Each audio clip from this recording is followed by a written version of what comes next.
Okay, hello everybody. Welcome to episode 2 of season 2 of Shoponomics. My name is Paul Stephen. I'm your host today, and today's episode is called From Ad Sales to AI, E-commerce marketing strategy. Joining me today is Alberto Billato, e-commerce strategy consultant. Welcome, Alberto. It's great to have you. You've had some pretty interesting roles at Future Publishing, Wiggle, DeLonghi Group, and now Videndum Media Solutions. Big variety and loads to talk about there. But first, I'd love it if you could introduce yourself, really, rather than me do it, and a little bit about your sort of e-commerce journey.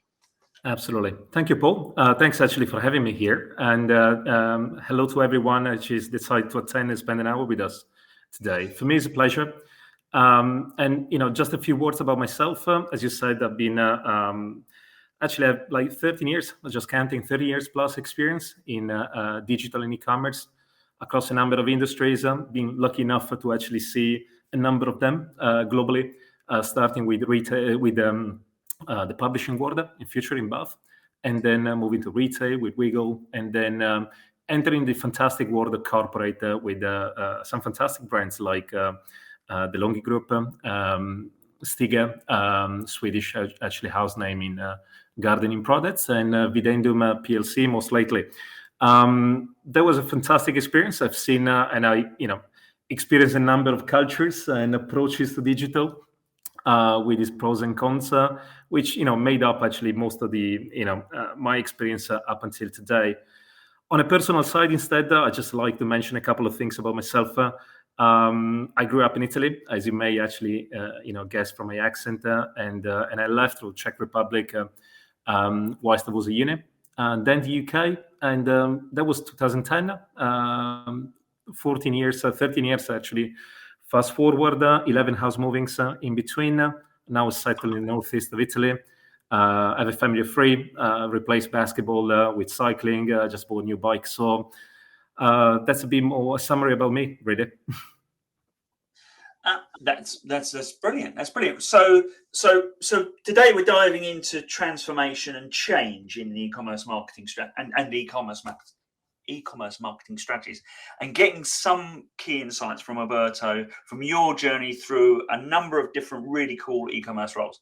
But before we dive in, I would like to remind everybody, this is an interactive event, which means that as a listener you can get involved with the conversation. So simply ask to speak and we can welcome you onto the stage. At the bottom you'll see there's some extra buttons for you. We will invite questions and comments at the end, so make sure you write your notes down and we'll answer them after the chat. So you can also make comments in the LinkedIn event, and if you would like, but we would encourage you to join us on stage live if you like. That's brilliant. So don't forget to use those emojis throughout to let us know how you feel about the chat as we're going as well. That's it's always great to be interactive. So Alberto, you've gone through a few different roles, each with very unique skill sets, and the approach to marketing and e-commerce has changed significantly since you began with ad sales in Future Publishing, for example.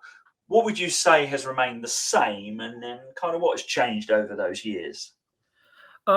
Actually, great question. Let me start with what has changed. And as you said, pretty much everything. If you think that in Future Publishing, I used to sell advertising online for online publications and offline publication, and that was actually the years pre-Google AdWords. So you can imagine, the scenario there. It was a pre-cookie. It's just totally different. It's quite hard for actual people that join after in the world of digital to explain how it was before. So technology has changed dramatically, and of course the other thing that's changed a lot has been the widespread access to information that are now available to everyone. Way more competent people in digital that they don't learn on the job, as I did, because it didn't exist when I was a unit. And then they come out of master's degrees and MBAs with a respectable set of hard skills. Informations are well available actually online now, so everyone can really learn new skills on the go by themselves from the comfort of their home. And that is transformational in a sense. So there is no shortage of way of learning new skills. The other thing actually that has changed to me is the acceptance. Going back to e-commerce, of course, the customer journey, now is being recognized that happens as a mix of online and offline experiences.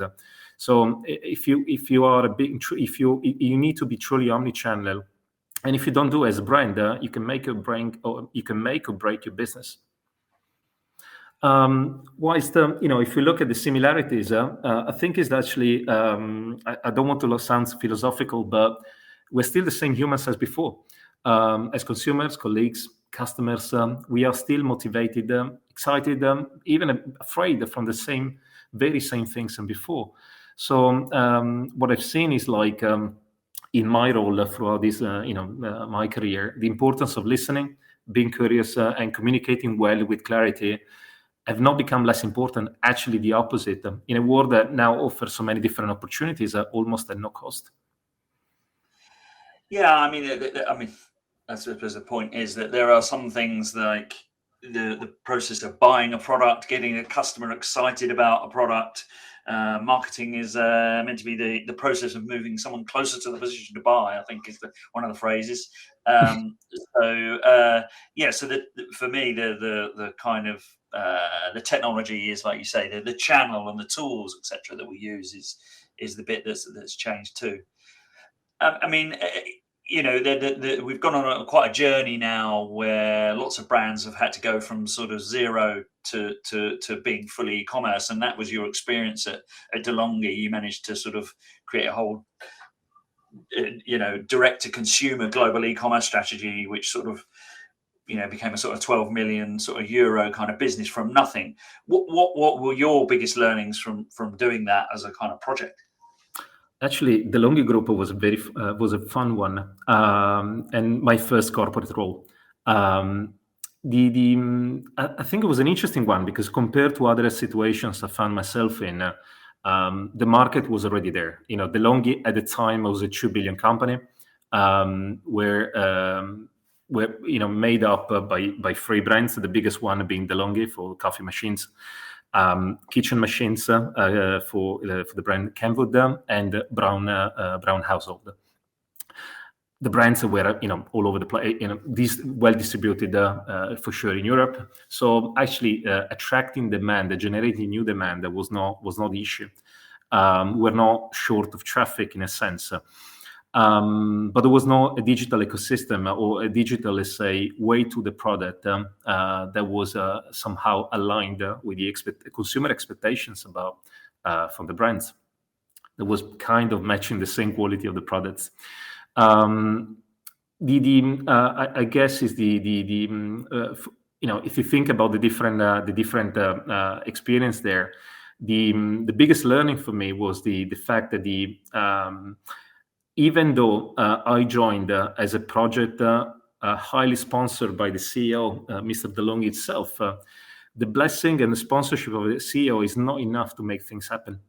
And it was a very large corporation, and he really taught me how to engage with senior sales leaders, and develop a sales strategy that they were comfortable with. That was like 2014. And it's still, if you were talking about e-commerce, it was regarded as the future, but not the present. So everyone was expecting coming, but actually, leave me alone. Don't actually disturb my business. My products are already well distributed in my market. I don't really need a B2C. It would disrupt my conversation with the retailer. So that was the kind of the pushbacks and the barriers that I was getting at the beginning. Plus, if you think I was actually coming from Wiggle, a kind of scale-up business, fully digital, 100% pure player retailer selling abroad, where everything was very much data-driven. Opinions were important, but only if supported by data. For me, it was actually a cultural shock. And I had to really adapt very quickly to this kind of new environment. So what I did actually to make things happen, because on one end we had to, let's say, scale this business fast, was actually listen first. The listening, the amount of travel I had to take to really speak to the sales leaders in the different subsidiaries truly understand their business model, their expectations, align my communication and language to theirs. So we were actually 100% understanding each other and working as a team, coming up with the right solution. That was actually what really made the difference, and made the story. My tenure at DeLonghi was just over 3 years, and it took less than a year to be up and running, and driving to the 12 million. It was actually less than a couple of years per annum. So I think it's the once that was actually secured in terms of aligning the digital strategy, the go-to-market strategy in a truly omni-channel way, and that was different from subsidiary to subsidiary, despite the same technology stack and operation integration that we had there. The next step was actually going through the same kind of process, but with the more operational teams involved, such as administration, customer service, marketing, ops, and of course sales, explaining that the benefits, the implication, and how the company could have benefited from that. Even though DeLonghi was already a multi-million business right away, and clearly explaining to an operational person that selling one extra coffee machine it's not going to change the P&L dramatically, in particularly considering the amount of effort that you need to go through, because shipping a single coffee machine is kind of the same effort as shipping a pallet of them, but clearly the sales benefit is different. That was actually the conversation, the convincing I had to do actually at the time, and expressing how that was important in terms of matching the consumer expectations for a fast-forward modern brand that was just wanted to innovate, not just on products, but also on the go-to-market experience. So, net, what I learned is, you need to bring people on board, take time to listen, explain, and then resistance really fade away naturally. And this was this single lesson was really invaluable and lead my digital transformation efforts in Stiga and Videndum later on. I mean, this was a direct-to-consumer sort of task for you, but one assumes at that point DeLonghi had a sort of very established B2B kind of relationship, and lots of the people were used to that sort of B2B relationship. So I assume that was the challenge, really, was to shift them from that sort of position of the importance or the bulk, like you say, of shipping B2B to B2C. But had you already had to tackle the challenge of even though you weren't transacting with consumers, you still have to sort of start behaving like a consumer brand. We see some manufacturers, particularly, they kind of, even though they're not directly transacting because they do that through retailers or distributors, is that their sort of their website still has to behave like a consumer brand, even if people can't transact from it. Had DeLonghi already gone through that, or were you starting from scratch? We were kind of starting from, not completely from scratch, but just to give you also organizationally, I was actually the first person employed as leading the e-commerce D2C business in a newly born digital center of excellence. So that was actually the year. I mean, in those, let's say, same months, the company started to recognize the importance of this kind of shift. We had a website which was the classic catalog website with some information about the products, but this, starting to trade towards the consumer, kind of forced the business to really think 360 in terms of what it means to deal with the consumer when something goes wrong with delivery. Is one, of course, is an easy one for e-commerce, but also it was for the company to understand the importance of people searching online for the products. So starting their information journey earlier on, and not at the point of sale, the physical point of sale. And that was transformational also for the marketing teams, the way they had to, let's say, create the content, the timing they had to create the content. So we were a kind of we had already an established business behind, a corporate that was eager to help, but they didn't know how to help, and we had, let's say, to really spend time with them and craft this kind of machine that later on, and it's still growing as an e-commerce channel from chats with my ex-colleagues, is an ever learning experience. So firstly, you're now sort of talking about you've still got your old B2B business, you've got your B2C business, but of course you had a number of different sort of brands there, and I think in a number of companies you've worked with, you've had multiple brands under sort of one umbrella group, so to speak. So how did you deal with it? How did you ensure that the right proposition was reaching the right target audience rather than a kind of whole one fits all sort of thing? You've got the like you say, the different systems sit behind you. You've got the people, but from a sort of outward marketing point of view, how did you deal with that sort of challenge? It's actually a fantastic challenge, and because since I joined corporate, I started to be experienced actually with corporate having multiple brands under the same umbrella. Like in the DeLonghi group, as mentioned, we are like 3 brands mainly. Then in Stiga we had 5 brands, in Videndum 4 brands, and more coming. So the challenge is really, it comes to prioritization on one end, because clearly not all brands are may not be equally important, but at the same time, I think it comes also with some constraints. Clearly, these companies, as you mentioned, the majority of the business actually happens B2B. So the level of investments that they can dedicate to B2C is proportional, and the tech stack is something that you kind of need to make it work across all brands. The digital team as well is most of the time stretched across a number of brands. So aside from the brand manager, the communication manager, that most of the time is different, but the digital team really changes that every time they need to send a newsletter or upload a new promotion or a new product on the website. So you really need to make work with the same tech stack and the same people, with all the time constraints and that brings along. So in this case, what you need to do is at least what I've done, and the first step is actually that I've done. I was actually looking back at the brand strategy, really studying who the consumers were, and what their needs and blockage in the customer journey, and also really studying the existing distribution model that were already in place, not just online but also offline.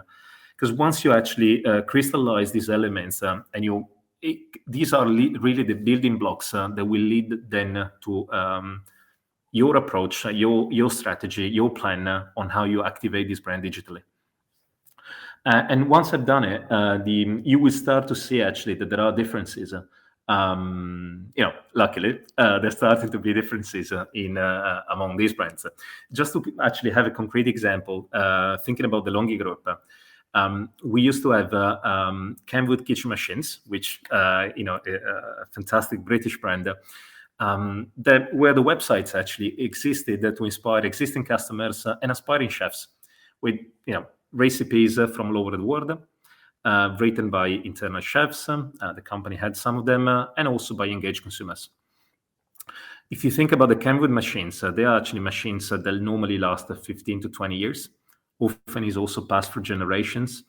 And so owners are always, let's say, on a hunt for, let's say, new recipes, new ways of using the machine, and also to find, let's say, the right level of accessories that they need to perform different actions in the kitchen. Think about each kitchen machine comes with over 50 accessories each. The pasta maker,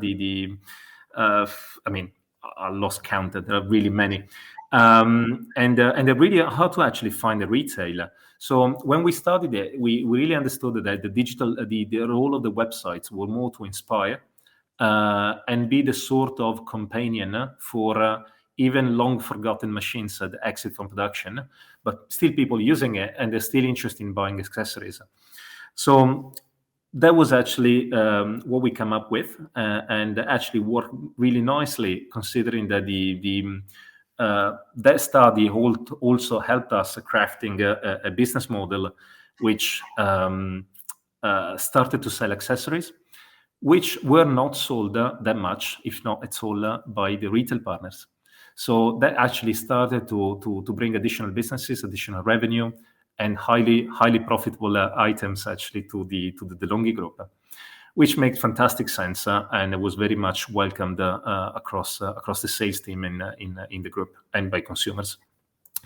DeLonghi instead was more a premium experience consumers were looking at, and also an educational piece, because back in the days, espresso was very much the Italian way of drinking coffee, and I was in UK, and it was very hard you had to go to the niche bars in London to get the espresso coffee. Otherwise, you will normally go for an Americano, for a Starbucks, Costa kind of thing.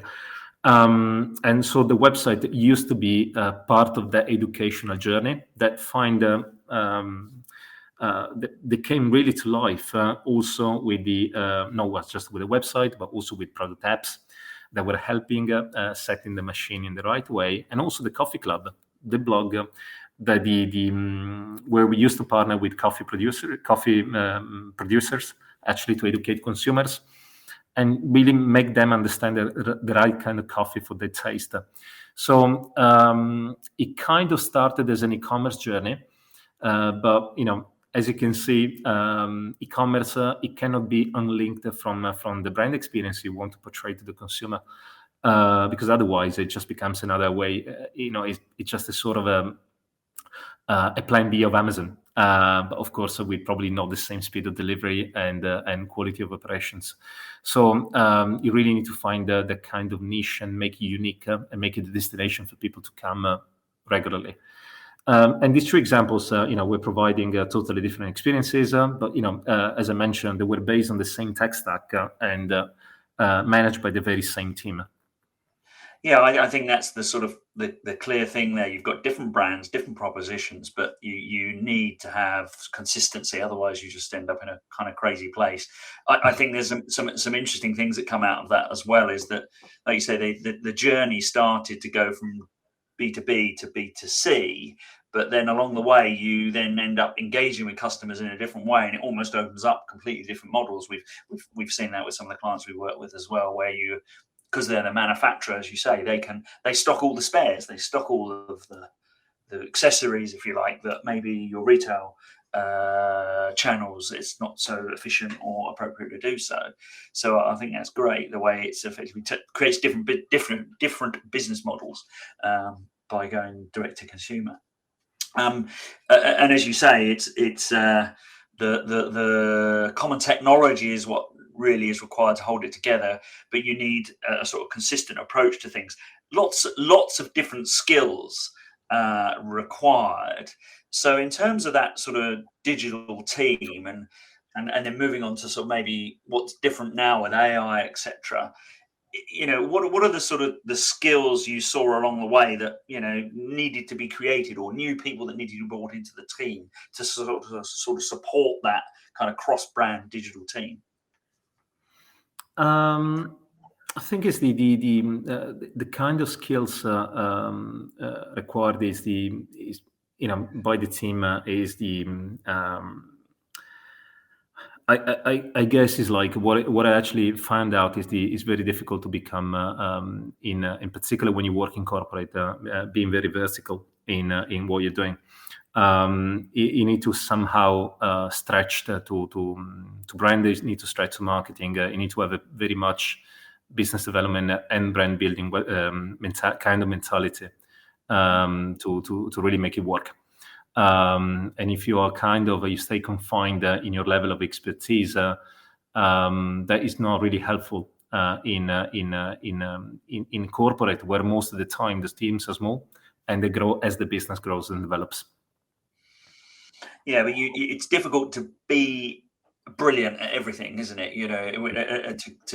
For a very successful e-commerce practice, there's so much involved, from the content, the technical wiring, shall we say, of that platform into third-party systems, the SEO, the paid search that's going on, the marketing, the creative, the content. It's not one person. It's very difficult to do that. Absolutely, and of course there are agencies, that are, definitely there to help scaling. I think you need to have a sort of a strong core in-house that truly understand the dynamics of the business and what is needed. But then, the role of agencies is clearly there to help and to scale. Yeah. I mean, AI is definitely changing some of this, because certainly from a content point of view, it's making some life easier. So what do you think? What do you think AI is going to do to the way we work and the way these teams can succeed?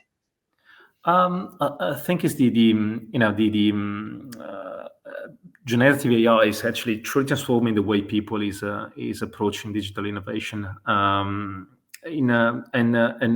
what I've actually noticed most recently, I mean, generative AI has been there for a while, but actually has been really come to the news recently in the last 12 months. I guess is the generative AI offers clearly an opportunity to scale faster repetitive tasks. And in a sense, empowers the team to do much faster and much more efficiently in digital and e-commerce. Not just those teams, though. And this is actually something I've seen across organizations. You see more people from departments which would normally be quite passive in terms of technology adoption, such as customer service, consumer care, administration, finance, and so on and so forth. They're really trying to get acquainted with these tools and really experiment and see how they can actually bring value to the business. And this is a massive difference, because it really brings it kind of spread across the organization an element of innovation, and kind of forces people to rethink what they truly need to do and what they should be focusing on. And have you found, some people are more open-minded to it, shall we say, than others? Have you seen any sort of patterns with that, or have you come up against any challenges with embracing that sort of change? I mean, talking about generative AI, no, I think it's been very much sort of a self-experimental activity run by people. But I think it's clearly newest generations are the ones which for them is not even weird to try. It's kind of normal in the way they are. They are so much exposed since the beginning, actually, through technology. But I've also seen an interesting pattern of people in their 50s and 60s actually being more prone to test out the new things and rethink the way they're actually running their day-to-day operations. No, we've seen that too. I mean, it's one of those things. I think AI has probably, for some of us, been around a lot longer. We've kind of been using it in making our making our Google AdWords campaign or whatever more efficient, using the sort of built-in stuff that's been in Google for some time. I mean, strictly speaking, I think spell check counts as AI of some description, and we've been using it for a while. And I've certainly, when I speak to some of the younger members of our team, is that you kind of say, "Are you using AI?" And they're like, "Well, yeah, of course, we'll use it here and we'll use it there, and it's built into that. It's not a big thing." So yeah, I think it's embraced by some without even realizing they're embracing it. I mean, the sort of the amount of tools and things that are now available. I think at the end of 2023, there were about, over 11,000 MarTech tools that in theory we could use to create a website, do a marketing campaign, or whatever it was. So in terms of the experiences you have, if what are the tools that you're, the ones that you prefer, that, if you were going to set up from scratch and you needed to build an amazing e-commerce practice and amazing team, what are the sort of tools as well as people that you would want in your team? Fantastic question, actually. And if you ask anyone, it will probably reply in a different way. I guess is the what I've seen is of course is very personal in a way, and based on what you need and everything. So what I actually found out recently and used recently, and really actually appreciated it, was a tool called xgen.ai. as an American business, and they were born as a sort of an internal site search product recommendation tool, which kind of caught my attention because this tool, compared to others which are more legacy that I've been in the business for, in the market for quite some time, kind of fixed the challenge that I had, which was most of the legacy systems do require constant control and update and rules and customizing those rules and adapt, which kind of requires a full-time equivalent person, deployed entirely to that. And internal site search and product recommendation is such a powerful tool to increase your AOV and your conversion rate. So it's a pity that most of the times you can't really do it properly. Whilst this tool actually kind of connects what I've seen with Maya is CDPs, ERPs, PIM, all of it, and you just simply set your targets, being AOV increase of X% or particularly focus on a specific category, and he really learns by himself, as you will expect from an AI tool. And I've seen that actually some really cool results are coming out of it, which is one to watch, and is developing as we speak. Another one, another tool actually that I use instead to improve my productivity. One is called Whimsical. And WHIMSICAL. I hope I pronounced it correctly. And this actually is an AI-powered version of Miro boards, and it creates flowcharts and stuff simply from a text prompt. Which for me, where I didn't really have time to learn how to use Miro properly, and I always rely to the team or to other people to actually make it work for me. Doing this kind of stuff and starting from a canvas and simply from my text prompt has been transformational. And the last one, and I'm sure most people can relate to, I've been through back-to-back meetings for many weeks and months of my life, and I always missed. I was always lazy enough not to actually send minutes out immediately. Now I'm using Fireflies.ai actually, and they record minutes in a structured way after each meeting, and it sends out automatically, and that really simplified my life enormously. There's some great stuff there. Love it. I mean, like you say, simplifying your life and making you more efficient sounds good to me. You mentioned there CDP, ERP, PIM. I mean, there's all these sort of legacy systems that obviously, when you come into a big corporate, they're kind of there already, and joining them and getting things to talk to each other is kind of a really big challenge, a considerable challenge, particularly if you've got multiple brands. In terms of e-commerce platforms, have you seen any sort of e-commerce, or it doesn't matter if it's the ERP or e-commerce platforms or CRM, are there any that you would like choose to go for now? If you had the choice, you may have been handed one and not had the choice in the past. Very, very tough question, actually. It really depends on the kind of business, the type of business you're after. I think from a CMS and e-commerce platform, my personal preference goes on more on the Shopify. I like things simple and with not much that they don't require a huge amount of IT involvement to make developments, make things happen fast. I think it's like speed to market is probably more important than having the perfect execution. Mm-hmm. So I kind of like that kind of platforms over others.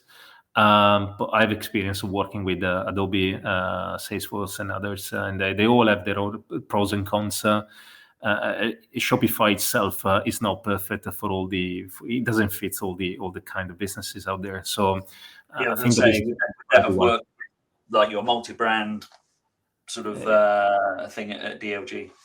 Exactly. I mean, that one actually was an interesting one because it was a platform I never used before. It's called it's a Swedish platform. I'm not sure I haven't actually heard news of it most recently, but we used the AP Server, which was a Swedish platform, and we make it work. Yeah, that became Optimizely. Yeah. Yeah, fantastic. change them. Yeah, what happens? All the good ones get acquired. Exactly. So I'm conscious of our time now, and I'm going to remind everyone we're going to take some questions at the end. We've got a few more questions to ask, but just to give you the heads up, please put your questions in on LinkedIn there, and we will try and bring you in, or please flag if you'd like to ask the question directly yourself. So back to that sort of conversation about change, cultural change. Some of the brands you've worked with, you might have considered they were sort of more traditional businesses. So what sort of things did you have to do to try and make them digital first organizations, shall we say? I mean, no matter which business I joined, I've always found resistance because e-commerce digital, which, to me, my translation of e-commerce digital means consumer first and data driven. But, e-commerce digital was always seen as a big change with a number of knock-on effects on how the company was operating. And successfully so over the past decades. So, what really helped me actually was creating positive relationship that helped those businesses transform. And that was actually taking more time, in particular at the beginning, to truly understand the business from different angles. And share, and so my colleagues at the time could actually see I was on the same page. I was trying to make the effort to speak the same language, to really explain what I was expecting, and they were able to explain to me what they were doing and what they were expecting and what their expectations were in regards to e-commerce and their fears were. So, by doing this, I was actually understanding what they were saying, and then when later on I had to challenge some of the processes and their way of operating, their decisions, resistance was almost gone. And they were very much. What was that sort of main blocker or barrier? What was their resistance? I mean, it really depends on the kind of department, on everything. But really, doing things differently, naturally, as human beings, is think about this new guy coming on from a different industry, doesn't know what I'm doing, and he's there to teach me how I should do things better. It really doesn't work. It creates obstacles, barriers, and it doesn't really move things. Whilst what I actually found is in most of the businesses all businesses have been into, most people are really passionate about what they're doing, and they really care about the success of the business they're spending most of their day working for. So you just need to find the right key to kind of enter this kind of and bypass this resistance. Thank you for that. I think it's brilliant. One of the other things that we haven't got to discuss yet, you actually sit on a council around governance of AI, which is obviously the buzzword of, well, it was the buzzword of 2023 and still very much significant relevance into 2024. So from your side, in terms of governance, what are some of the key challenges around marketing with AI and how teams and maybe how governments maybe deal with that? What are your views around governance of AI? Probably take hours actually to is a very complex one. I'm trying to be short on this one. I mean, as a matter of fact, AI literally exploded in the news, and we've seen an unprecedented adoption by non-techie people, which is fantastic. But at the same time, most people don't know what they're really using and the implication of AI, in particular regarding data privacy, IP, rich assets. And in general, the bias that these algorithms have. Education for me is absolutely of paramount importance. If you think about it, you're using a tool which is so powerful, and in seconds can actually can help you take decisions. But if you don't know how really truly works behind the scenes, you are more exposed to mistakes. Yeah, like you say, it's innocence, really. I kind of, people copy and paste or ask questions or whatever into any sort of AI tool. They don't realize it's actually kind of not exactly data going into the public domain, but it kind of is. Yeah, no, absolutely. And the fact that the European Union actually with the AI Act has set some clarity and boundaries on how the technology should be used. But more has to be done, of course, and has not become a regulation yet. It should supposed to be in April or so. In regard to marketing, instead, on top of the education piece I was mentioning earlier, I think AI is both an opportunity for brands and retailers because clearly it helps accelerating productivity and can generate new business models. But I also see that as potentially as a threat, as a clearly competitive advantages built in years of investments by brands and retailers in innovation, for example, can be wiped out very quickly. And that's one thing, of course, where AI is not something you can escape. You need to monitor constantly the competitive landscape because it can change very Yeah, quickly. I think that's what's scary about what AI can help you understand, like you say, understanding segments or understanding market data. That this is so powerful if used in the right way. Like you say, the things that an established brand might consider its IP can be very quickly replaced. So I'm gonna ask one more question, and then hopefully we'll take some questions from the floor, maybe. So we love to find out what the good and the bad experiences have been for people who join us on this podcast. So I'll be interested to find out if you have any advice or stories from experience which you would definitely do different in the future. I try as a person. I'm trying actually. Good advice I got. It was always like, don't look back too much. Don't think too much about the past. Past is gone. Focus on the present. But I think my advice is and I'll probably be repeating myself. That is actually its importance, and particularly when you face and you need to bring along people with you, is actually aligning expectations and create a common language for digital or whatever it may be that is crystal clear within the organization. That is immensely powerful. It may sound like you're wasting a good couple of months at the beginning or weeks, but in reality you're saving so much time and you're making the project so much more successful, and you really instill that kind of mentality in the organization for years to come, because you're creating ambassadors within the organization, and that is really helpful and powerful. So my advice would be, if I had to look back myself, and particularly when I was actually in the DeLonghi group, spend more time on it, and because that is really, really important. But of course, sometimes that is not enough, and that's a fun fact. When particularly under extreme circumstances, and I can actually think about COVID time, where I was a STIG at the time, in a multinational company producing garden equipment for consumers, and where we had to, I was actually pushing for digital, for setting up the D2C for, a good number of months. With no much success because there were other priorities and that we had to face and challenge. But COVID exploded. Shops were closed. Amazon stopped selling anything that was not vital for people. And so we had to really set the organization ready for trading on marketplaces in less than a month.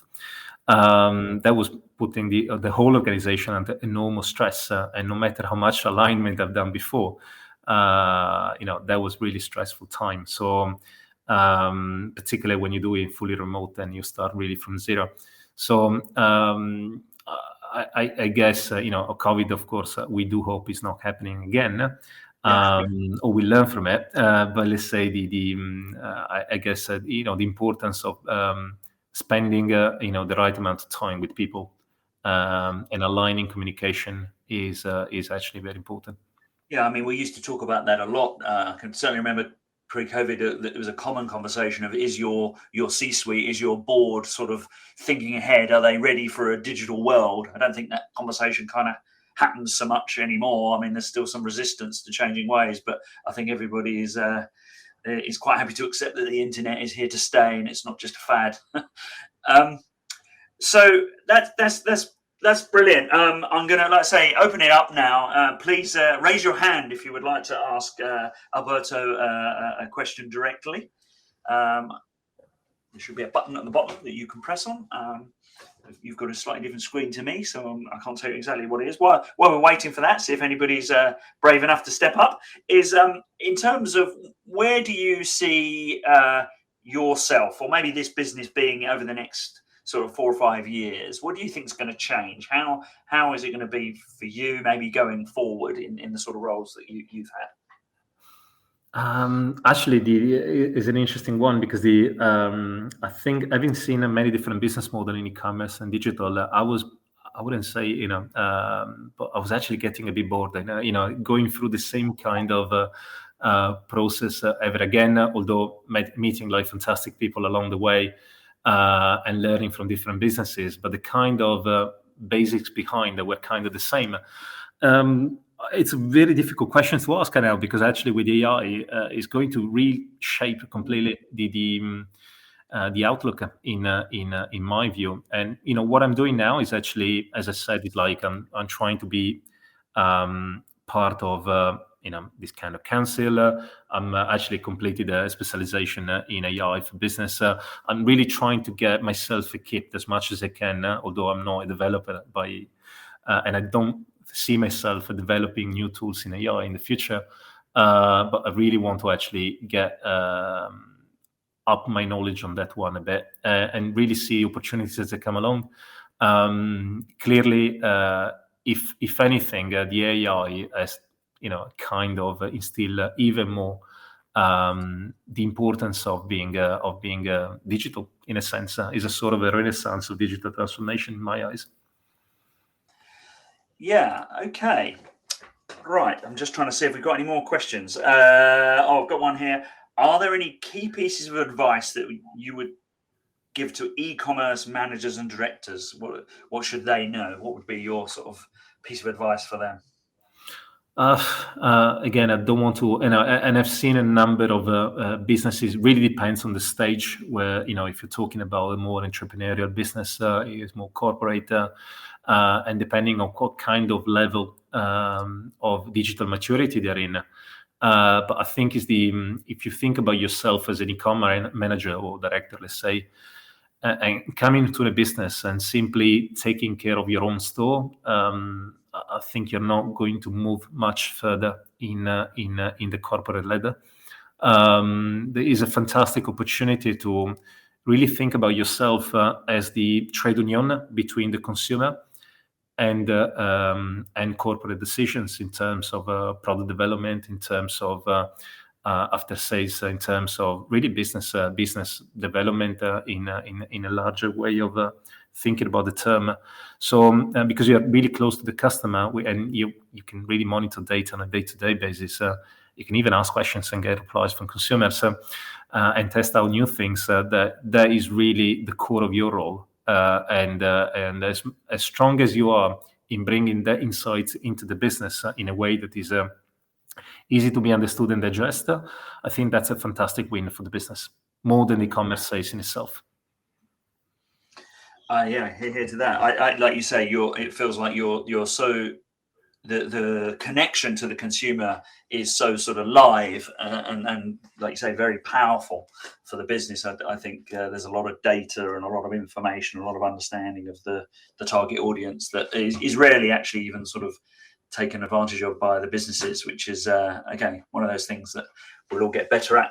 Businesses will get better at. So one last chance for anybody who would like to ask Alberto a question, but while I'm just giving him that last minute chance, I want to say a big thank you from me and from us at Shoponics for